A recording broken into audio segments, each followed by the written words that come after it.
waye haka zaka shiga mutane gida ko sallama babu. Yanda mushin yanka shi. A'a. Me ya faru?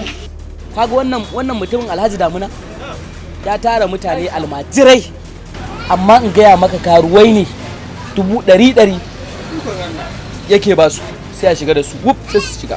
Kaga Ahmad dakata ni fa Kebi baya cikin tsaya daga samarin da ni nake so. Kaman yaya?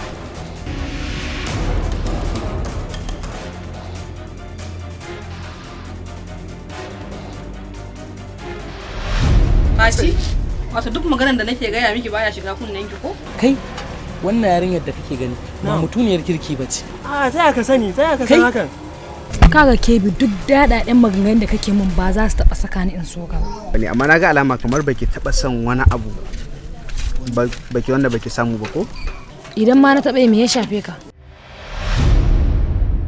Wata rayuwa.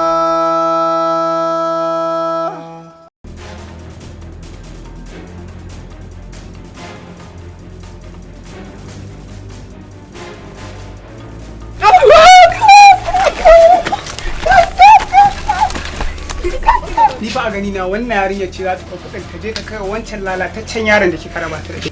Fati zan iya kashe ki da duka a gidan nan Fati. Wallahi mami ba ni na ɗauka mai ki kuɗi. Wallahi mama ba ni na ɗauka ba na rantsi da Allah mama ba ni na ɗauka ba.